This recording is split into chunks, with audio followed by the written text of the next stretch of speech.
Hey guys, this is No Solution. I'm Scott. I just got back from seeing Electric Frankenstein, really near where I live. It was an awesome show. I'll probably talk about that more in a later video. Um, Now it is 1:15 in the morning. I'm waiting until 3 a.m. until the big show from New Japan Pro Wrestling starts. I don't want to miss it. I want to watch it live. Cheers to you, Tom. If you're watching this, you may be doing the same thing. So I thought, hey, why don't I make a video? Um, I was watching something popped up in my feed. It was a Dream Theater ranking video from a channel named AndReviews. Andrew is the guy's name, and it was really fun to watch. He's super passionate, much younger guy than me, and so a newer fan. I'm sure I've been listening to Dream Theater longer than he's been alive, but it was really cool to hear his takes and his rankings of the albums.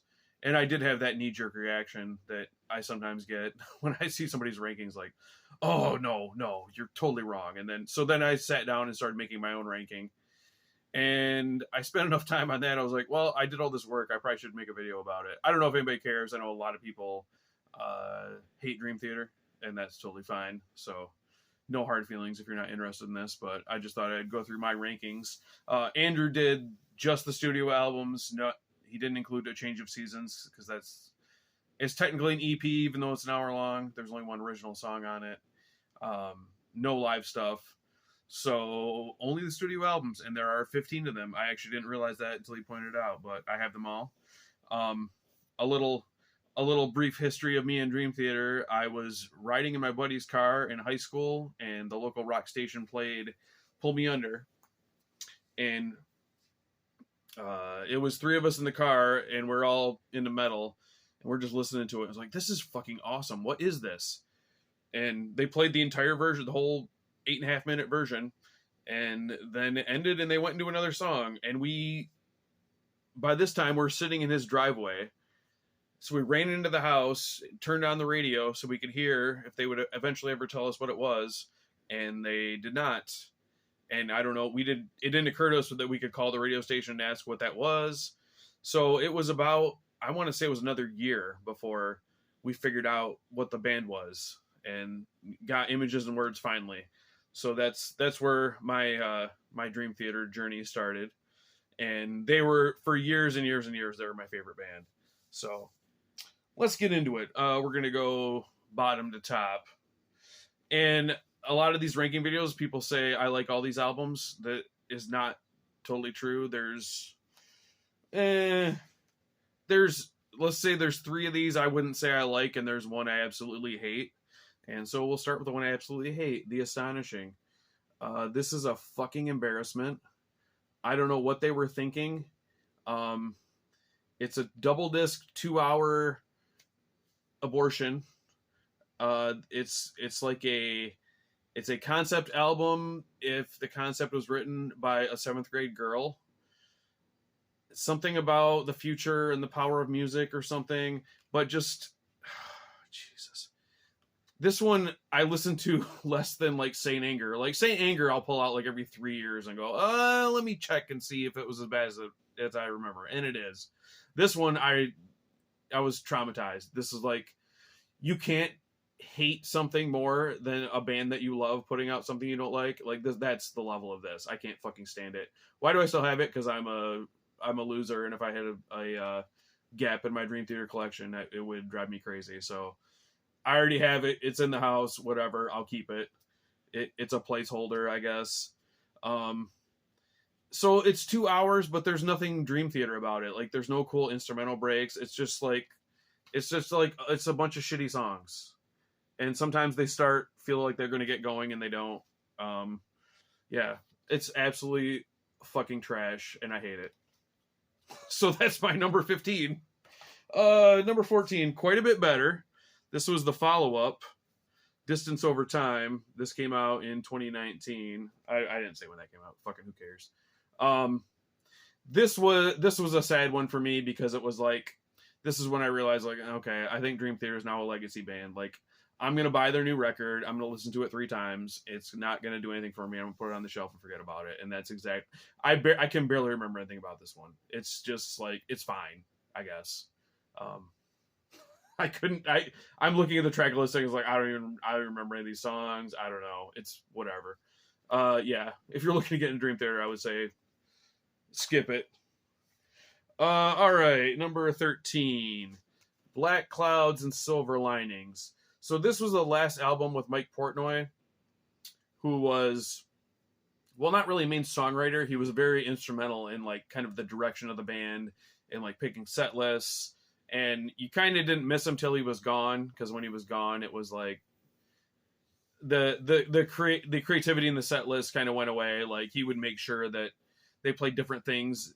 You know, if they came to Detroit and then came to Detroit 2 years later, they didn't play the same songs. Like he would kept track of all that stuff, and also like town to town, because he knew people followed them, making sure to vary the set list. They don't do that anymore. Anyway, this was the first Dream Theater album that I was very disappointed in.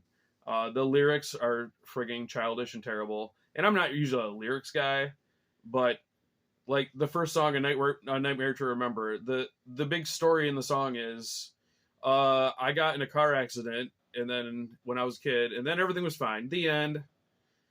And then The Count of Tuscany, which is actually a really cool song if you can get by the lyrics, but I was just like fixated on it. The story is, I went to this creepy guy's castle and I thought he was going to kill me, but turned out he was a cool guy. The end. Just shit like that. And Mike Portnoy puts on these like tough guy suit, like almost death metal vocals all over this. It's not great. Yeah, I don't know. This probably I should reevaluate this one. It just really rubbed me the wrong way at the time, to the point where when Mike Portnoy left / was fired from the band, I was like, fucking good, get rid of him. But yeah, everyone can have a stinker. This isn't that great. There is a really cool covers disc that I actually liked way more than the album.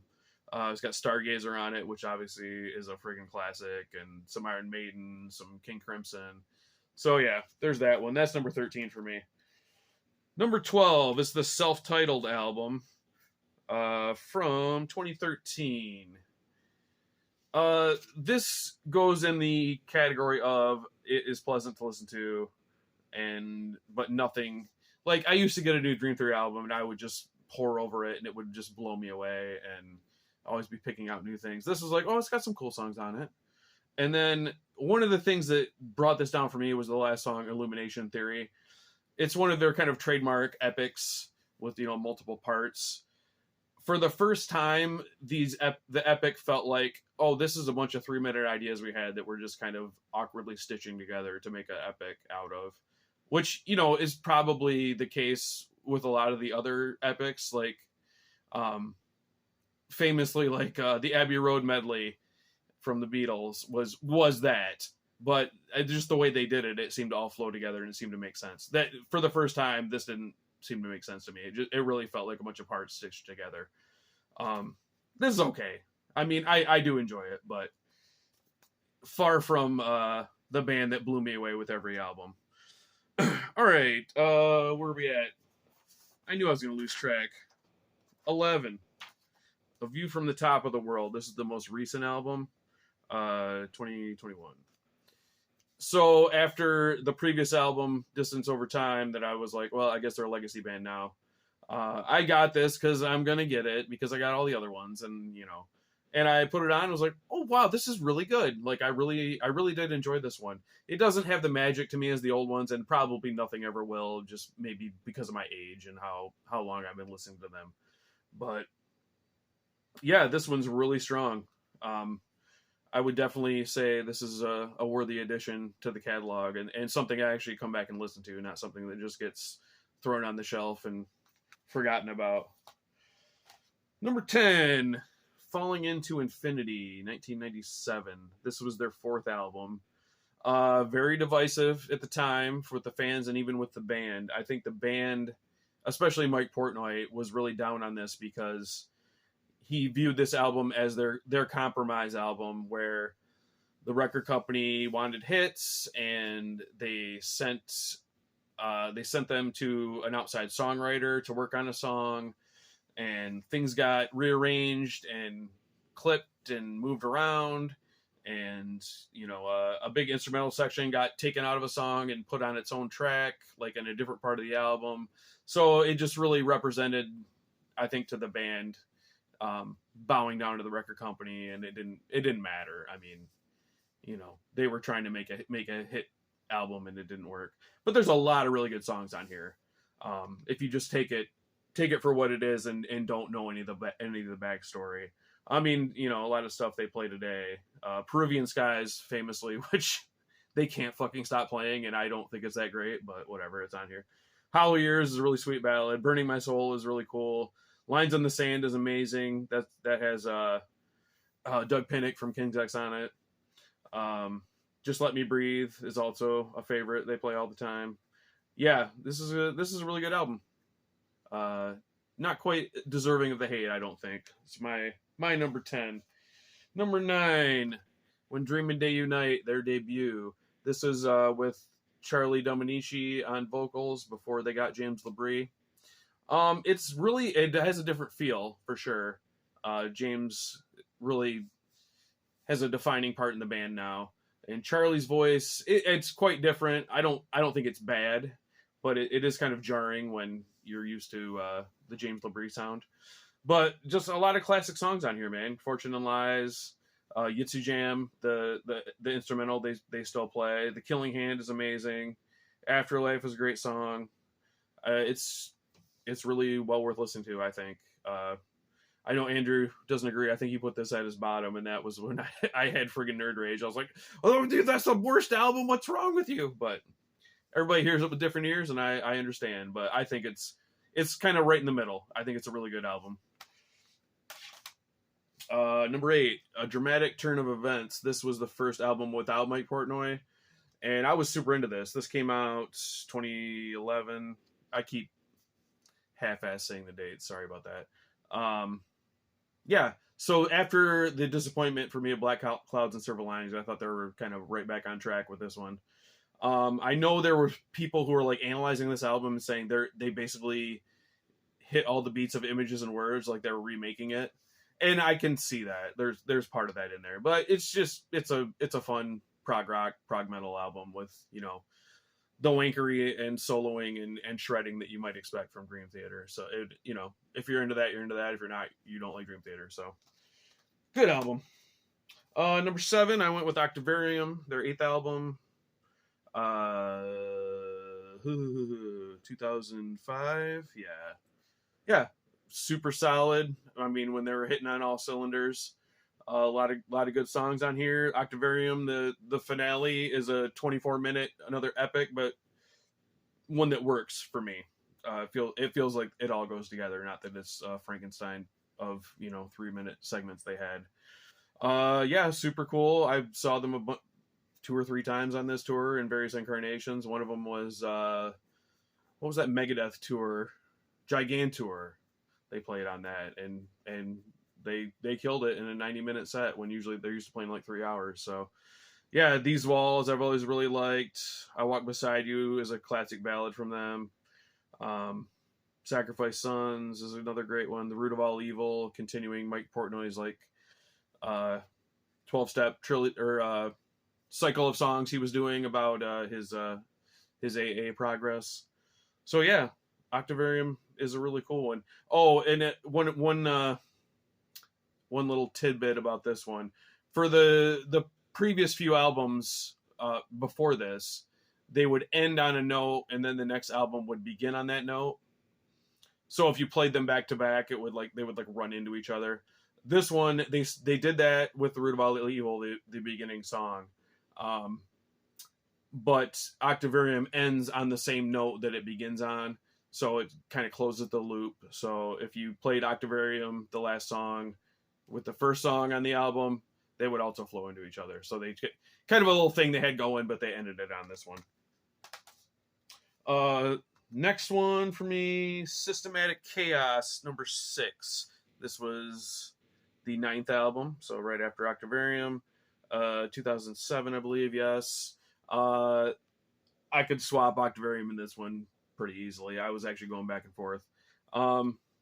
This one, when it came out, it was like right away. It seemed super familiar, which I don't know if that's a bad thing, but I really liked it. I was like, yes, this is an album that, like, if someone wanted to know what is Dream Theater, I would play them this album. It's got all the elements. I think it's the same. Oh, a little bit different under the slipcase, but yeah, the highlight of this is in the presence of enemies. They split it into two parts. Part 1 is 9 minutes. Part 2 is 16 and a half, and they open and close the album. Kind of wish they would have left them together, but I get it. They're trying something different. Forsaken is a fantastic song. Dark Eternal Night, they still play quite a bit. Ministry of Lost Souls is really good. That kind of has been, I think, forgotten a little. But yeah, I really like that one. Number 5. Jeez, this is long. I'm sorry, you guys. 6 Degrees of Inner Turbulence. 6th album, hence the 6. This is 2000. What? Dude, my eyes suck shit now. 2002. This is another double album. We had the first album, 5 songs. 5 songs. And then disc 2 is one entire song, like a song suite, kind of. They're split into tracks, but 6 Degrees of Inner Turbulence is considered a 42-minute song, just split into various tracks. Again, another epic with the different parts, but it really flows together well. And they played it in full on this tour, and it was really cool to hear. So that's kind of the star, but the first disc, Glass Prison, Blind Faith, Misunderstood, The Great Debate, and Disappear. All solid, great songs. This was the tour that my buddy and I went to see them. They played a 2-night stand in Chicago, and at that time, kind of an unwritten rule was that they played 2 nights at the same place. The second night they would play a full album, and the second night they played Master of Puppets all the way through, and that was pretty freaking great and pretty amazing to see live when it wasn't like advertised or you weren't expecting it. Number 4, Train of Thought from 2003. This is maybe their heaviest album. It's kind of a shock when it came out. I remember hearing it the first time. I was like, oh my God, there's not stopping. There's no room to breathe on this. There is, but it wasn't something I was expecting from Dream Theater. As I Am is like, I think it's like their closer a lot now. This Dying Soul is amazing. This whole album is freaking great. Honor Thy Father, Stream of Consciousness, that awesome instrumental. In the Name of God, another awesome album closer. So if you're into like the heavier end of prog metal, this is probably the one you want to check out if you haven't heard Dream Theater, to see what they're all about. All right, getting to the end, guys. We're gonna get there. Dream Theater Awake is my number 3. This is their 3rd album from 95 or 4? 94. This was a little bit of a shock when it came out. I remember the single was a song called 6 O'Clock, which opens the album, which really super weird drum pattern and not super melodic right away. Like I was like, what is this? Like I didn't buy this right away because I was like, I don't understand what this is. So the story of this is both the opening and closing song, 6 O'Clock and then Space Divest, were written by Kevin Moore, their keyboard player at the time, who I guess was kind of unhappy and wanted to do different things. And so they put these songs on the album to make him happy, and he ended up quitting anyway. And then later Mike Portnoy said he wished he'd never put them on the album because they don't really fit. But I think it adds to it. It really makes it just a different feeling album. But beyond that, you got Caught in a Web, which is a Dream Theater classic. The Erotomania Voices the Silent Man trilogy is amazing. They're 3 separate songs, but they all run together in like a 20-minute suite. And a lot of times in concert, they play the whole thing straight through. The Mirror and Lie are another great duo. Lifting Shadows Off a Dream is an amazing ballad. This is a fantastic record. I mean, if you hear this and you don't like it, then you don't like Dream Theater, and that's fine. But so number 2, I'm gonna go with Images and Words. Probably a lot of people's number 1. This is their 2nd album, the first album where they got James LaBrie and kind of became what people would know as Dream Theater. This is the one to pull me under on it. They're one hit. But the entire album is just classics. Metropolis Part 1, which will figure into my number 1 album. Yeah, I'm not going to read the track listing. This is too long anyway. So, number 2, Images and Words. And my number 1, Scenes from a Memory, also known as Metropolis Part 2, Scenes from a Memory. So basically they took a 10-minute song from their Images and Words album, and people were asking, when is there going to be a Metropolis Part 2? And apparently they were working on it, and it was like a 20-minute-ish song. Eventually they just kind of kept expanding and into different parts and different songs, and they ended up making an entire album of Metropolis Part 2 and made it a whole concept. And yeah, this is a goddamn masterpiece, a prog metal masterpiece for sure. Cool concept, awesome songs. All the songs flow really well into each other, to the point where when you take a song out and just play it on its own, it feels wrong. Like you feel like it needed the song before it and the song after it. And this one came out at a really hard time in my life also, so that probably is coloring my opinion of it. It was a really important album to me at the time, and it still is. But yes, so Scenes from Memory. If you know Dream Theater, you know this album. I'm not telling anything you don't know. If you don't know Dream Theater, check this one out, man. And again, if you don't like it, you probably don't like them.